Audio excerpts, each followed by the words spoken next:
कहानी की शुरुआत में हम काइजी नाम के एक लड़के को देखते हैं। काइजी एक स्टोर में जॉब करता था, लेकिन उसके सारे पैसे लॉटरी की टिकट्स खरीदने में ही खर्च हो जाया करते थे।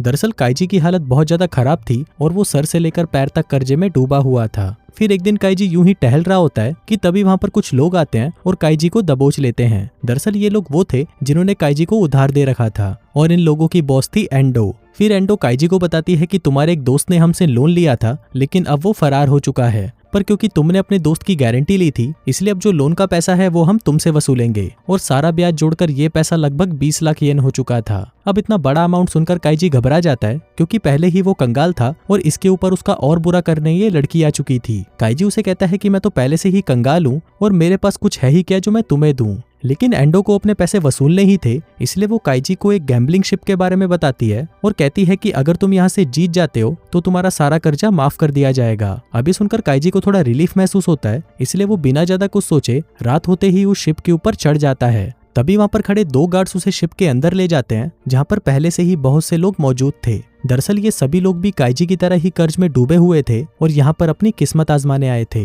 लेकिन इन बेचारों को ये क्या पता था कि यहाँ पर हारने के बाद इन्हें मौत से भी बुरी सजा दी जाएगी। तभी सीन आगे बढ़ता है और इस प्रोग्राम का होस्ट टोनी वहाँ पर आता है और सभी को गेम समझाने लगता है। इसके बाद इन लोगों को 3 स्टार्स जिनकी कीमत लगभग 1 मिलियन थी और साथ ही एक लिफाफा दिया जाता है जिसमें 12 पत्ते थे। दरअसल इन लोगों को यहाँ पर स्टोन पेपर सीजर्स खेलना था, जिसके सिंबल्स कार्ड्स के ऊपर ही बने हुए थे। अब गेम ये था कि 30 मिनट के अंदर ही इन्हें 12 के 12 कार्ड्स को यूज करना था और जिसके पास भी सामने वाले से कम स्टार्स बचेंगे वो ये गेम हार जाएगा। अब गेम शुरू होता है और जब सभी लोग अपने लिए ओपोनेंट्स ढूंढ रहे थे, इसी दौरान फुनाई नाम का एक आदमी काइजी के पास आता है। वो उसे कहता है कि अगर 3 स्टार्स वालों को विनर माना जाता है तो क्यों ना हम लोग ये गेम ड्रॉ कर लें और दोनों ही जीत कर यहाँ से निकल जाएं। अब काइजी को फुनाई का ये प्लान बहुत ही अच्छा लगता है, जिसके बाद ये दोनों खेलना शुरू कर देते हैं। लेकिन फिर कुछ ही देर बाद फुनाई चीटिंग करना शुरू कर देता है और जैसे तैसे करके काइजी के 2 स्टार्स हथिया लेता है। अब काइजी के पास सिर्फ 1 ही स्टार बचा हुआ था। ये देखकर काइजी को गुस्सा आ जाता है और गुस्से में वो फुनाई के मुंह पर एक जोर का पंच मारता है।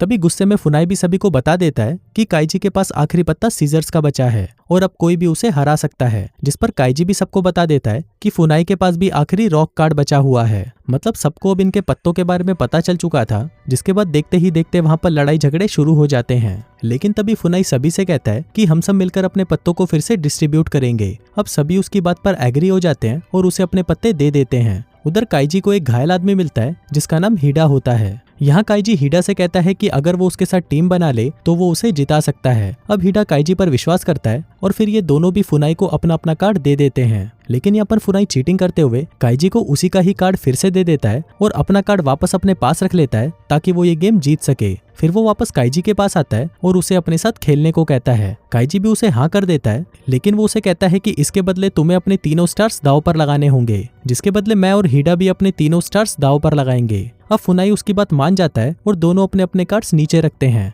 अब फुनाई को लगता है कि वो जीत चुका है, लेकिन तभी काइजी अपना कार्ड पलटता है जो कि पेपर होता है, जिसका मतलब फुनाई काइजी से हार चुका है। दरअसल यहाँ पर काइजी ने हीडा से अपना कार्ड बदल लिया था, क्योंकि वो जानता था कि फुनाई बार बार चीटिंग कर रहा है। अब इस गेम को काइजी और हीडा जीत चुके थे, लेकिन तभी हीडा देखता है कि उसकी जेब में एक और कार्ड रखा हुआ है, जिसका मतलब वो भी हार चुका था। जिसके बाद गार्ड्स आकर उसे भी उठाकर बाहर फेंकने लगते हैं। लेकिन तभी काइजी को उसे देखकर तरस आने लगता है और वो गार्ड्स के पास जाकर कहता है कि मैं भी हार चुका हूँ। जिसके बाद वो गार्ड्स उन दोनों को ही ले जाकर एक अंधेरे कमरे में फेंक देते हैं। अब यहाँ पर सबसे पहले तो इनके हाथों पर एक चीज पंच की जाती है और फिर ऊपर से उस पर कंपनी की सील लगा दी जाती है। जिसके बाद काइजी और दूसरे लोगों को एक अंडरग्राउंड माइन में ले जाया जाता है, जहां अब ये मजदूरी करेंगे। दरअसल इस गेम में जो भी प्लेयर हार जाता है उसे यहाँ पर मजदूरी करने का काम दिया जाता है। इसके बाद हम देखते हैं कि पूरे दिन मजदूरी करने के बाद इन लोगों को दिन के 1000 येन के हिसाब से दिहाड़ी दी जाती थी, जिन्हें रात को ये लोग बियर पी के उड़ा देते थे। इसके अलावा यहाँ पर इनके साथ बहुत ही बुरा सुलूक होता था, यहाँ तक कि बीमार पड़ने पर भी इलाज के लिए भी इन्हें अपनी ही जेब से पैसे देने होते थे,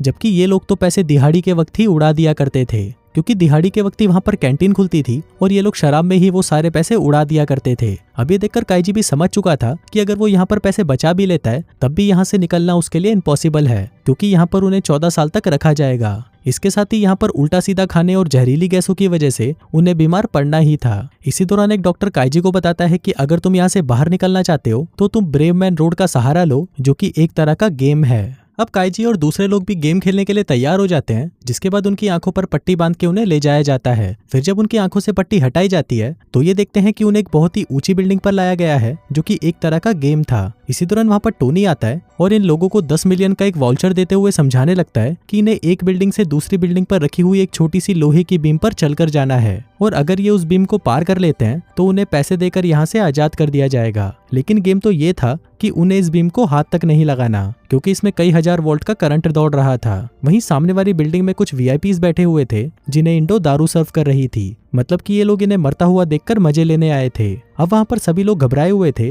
लेकिन तभी काइजी उन्हें हिम्मत देता है, जिसके बाद वो सभी बीम पर चलना शुरू कर देते हैं। लेकिन तभी अचानक वहां पर मौसम खराब होने लगता है और तेज हवाएं चलने लगती हैं। अब ऐसे मौसम को देखकर एक आदमी डर के मारे अपना बैलेंस खो बैठता है और नीचे गिरकर मर जाता है। उसकी इतनी भयानक मौत देखकर और कई लोग भी अपना बैलेंस खो देते हैं और नीचे गिर जाते हैं। वहीं एक आदमी उस बीम को ही पकड़ लेता है और करंट लगने से वो भी मर जाता है। वहीं दूसरी तरफ बिल्डिंग पर बैठे वीआईपीस उनकी मौत का मजा ले रहे थे। अब इस बीम पर सिर्फ हीडा, काइजी और सहारा ही बचे हुए थे। फिर ये तीनों चलने ही लगते हैं कि तभी वहां पर तेज बारिश शुरू हो जाती है। अब क्योंकि हीडा में चलने की हिम्मत नहीं बची थी, इसलिए वो अपना वाउचर काइजी को देते हुए कहता है कि तुम इसे मेरी बेटी तक पहुंचा देना, और इतना बोलते ही हीडा भी नीचे गिर जाता है। इसके बाद काइजी और सहारा उस बीम को पार करके दूसरी बिल्डिंग तक पहुंच जाते हैं और खुशियां मनाने लगते हैं। लेकिन फिर जैसे ही वो दोनों दरवाजा खोलते हैं, तभी तेज प्रेशर की वजह से सहारा नीचे गिरकर मर जाता है। इसके बाद काइजी उस कमरे में पहुंचता है और अपने दोनों वाउचर के पैसे मांगता है, लेकिन तभी उसे कहा जाता है कि मरे हुए इंसान के वाउचर पर पैसे नहीं मिलेंगे और अब तुम्हारा सारा कर्जा काटकर सिर्फ 70,000 ही बनता है। इसका मतलब था कि यहाँ पर भी काइजी के साथ नाइंसाफी हो रही थी।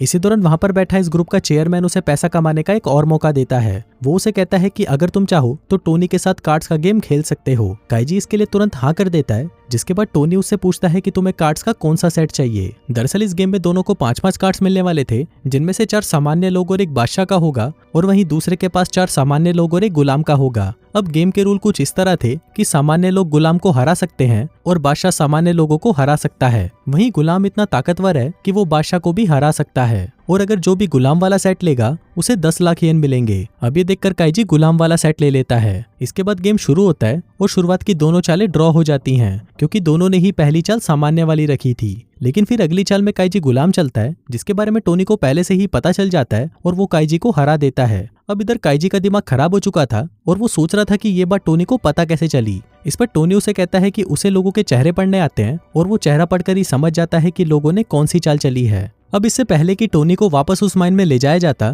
तभी गेम का चेयरमैन टोनी को जोर से अपनी छड़ी से मारता है और उसे कहता है कि मजा नहीं आया। इसके बाद वो तुरंत ही इंडो से कहकर काइजी को 4 मिलियन का लोन दिलवाता है, जिसके बाद मैच दोबारा शुरू होता है। लेकिन इस बार भी काइजी फिर से हार जाता है। अब गार्ड्स आकर फिर से काइजी को उस माइन में ले जाने लगते हैं, जिस दौरान काइजी सोच रहा होता है कि आखिर उसे पता कैसे चला। तभी उसे समझ आता है कि उसके कंधे पर एक चीज लगी हुई है, और मैच के दौरान टोनी अपनी घड़ी में उसे देख रहा था, यानी कि वो चीज उसकी घड़ी से कनेक्ट थी, और टोनी उसकी हार्ट रेट देख रहा था, जो कि रिस्क लेने पर हाई हो जाती थी। अब यहाँ पर काइजी समझ चुका था, इसलिए वो इंडो से कहता है कि वो उसे 50 मिलियन का लोन दे। इस पर जब इंडो उससे पूछने लगती है तो काइजी उसे कहता है कि इस बार वो जीत कर ही रहेगा। अब इंडो उसकी बात मानकर उसे पैसे दे देती है और मैच फिर से शुरू हो जाता है। लेकिन मैच शुरू होने से पहले काइजी अपना सिर शीशे पर दे मारता है, जिससे उसका हार्ट रेट बढ़ जाता है, जिसका मतलब था कि अब वो चीटिंग नहीं कर सकता था। फिर काइजी टेबल पर एक गुलाम और एक सामान्य का कार्ड रखता है और उन पर खून टपका देता है और उसे साफ करने की एक्टिंग करता है, लेकिन उसमें थोड़ा खून छोड़ देता है।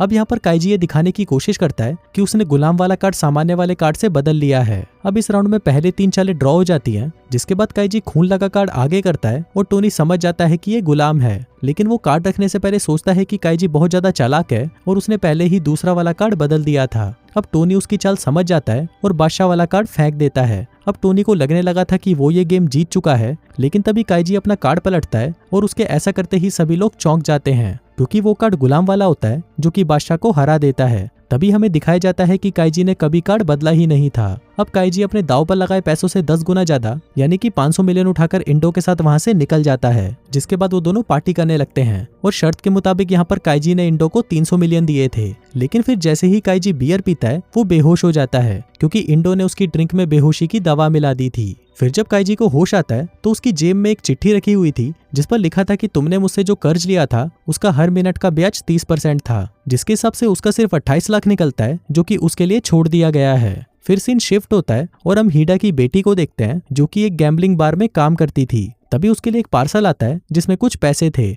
यानी कि काइजी ने हिडा को किए वादे के अनुसार उसके पास वो पैसे पहुंचा दिए थे। लेकिन अब उसके पास कुछ नहीं बचा था, पर वो अभी भी बहुत खुश था क्योंकि उसके ऊपर अब कोई कर्जा नहीं था। और दोस्तों, इसी के साथ ही ये कहानी यहीं खत्म हो जाती है।